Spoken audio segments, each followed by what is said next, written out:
jo namai. Tai labai gerai. Labą dieną. Ar jūs atsimenat, kur mes buvom penktadienį? Tam. Brangakmenių muziejus. Kokiam buvo muziejus? Brangakmenių muziejus. Kaip sakai? Brangakmenių muziejus. Matėjau, ar tiesa, kokiam buvom? Serija 4. Brangakmenių muziejus buvo. Tai ką mes tam brangakmenių muziejui, Jonai, atsimeni, matėm? Šitą. Aš atsimenu. Sakyk, Ona, ką mes matėm brangakmenių muziejuje? Matėm karalių. Labai didelį. O kaip vadinasi šitas didelis? Tuoj. Ir tas ilgas. Kaip jis vadinasi, kas atsimena? Tas. Ametistas. Ametistas vadinasi? O kokios spalvos buvo ametistas? Rožinis. Ne, ametistas. Va toks vėlesnis. O kaip vadinasi rožinis, kas atsimena? Kalnų krištolas. Kalnų krištolas nebuvo rožinis. Kokios buvo spalvos, Matėjau, kalnų krištolas? Balta. Permatomas, labai gerai atsimeni. O Jonai, tas rožinis atsimeni, kaip rodė mums? Braškė. Braškė buvo raudona.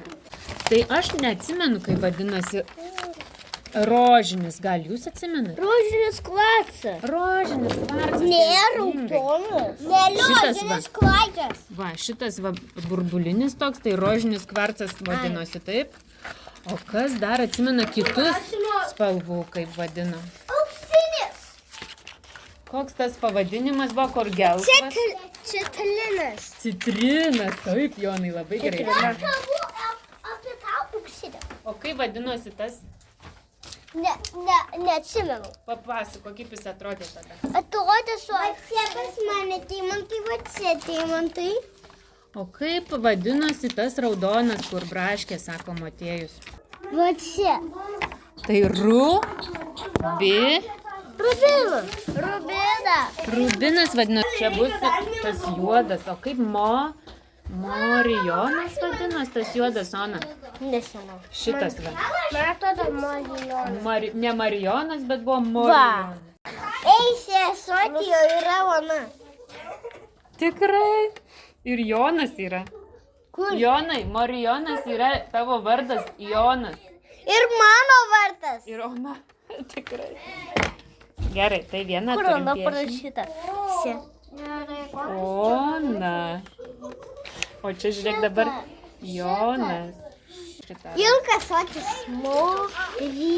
Aš paimsiu nuotrauką. Gerai. Morijonas. Labai ilgas žodis. Morijonas. O kodėl jie brangakmeniai, kas atsimena, vadinasi? Brangakmeniai, kad juos išgręžė, kuriuos gręžė visą laiką. O kur juos gręžia? Su tokiu gręžtuvu. O, brangakmenis tas, kuris gali pasimatyti. Teisingai. O tai šitas? Kaip pamato jie po žemę tą Tuo, permatą? man reikia tos nuotraukos. Va šitas Rubinas gali pasimatyti ir šitas. ir šitas citrinas persimato. Dar šitą reiks nupiešti. Labas, Lukai. Atėjau jūsų paprašyti, kad nupieštumėt brangakmenį. Galėsi? Tada man reikės auksinės spalvos. Taip. Ar tu, Lukai, atsimeni, kur mes ėjome penktadienį? Brangakmenių muziejai. O ką ten mes radome? Daug brangakmenių šokių. Ir gal tu atsimeni, kas ten mums pasakojo?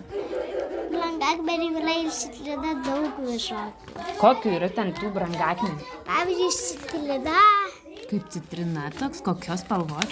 geltonos. Taip, kokių dar atsimeni? Kokios šis spalvos buvo šitas? Violetinės. Violetinis, o atsimeni, kaip vadinosi violetinis? Sudėtingas pavadinimas buvo. Ametistas. Taip, ametistas buvo. O kokius tau labiausiai patiko? Gal tu jį galėtum nupiešti? Bet ar man patiko ir žalias. Ir žalią nupieši? Taip. O kodėl jie spalvoti? Tu atsimeni, kaip jisai pasakoja? Nes Dievas norėjo, kad jie būtų spalvoti. O kuo skiriasi nuo akmens šitie brangakmeniai? kad jie yra blizgesni. Kuriuos randa, gal atsimeni? Daug visokių vietų. Kokių, pavyzdžiui? Pavyzdžiui, kalduose. Kalnuose, kur dar? Iškasa tokius urvus ir juose landa. Jo namai, tai labai gerai.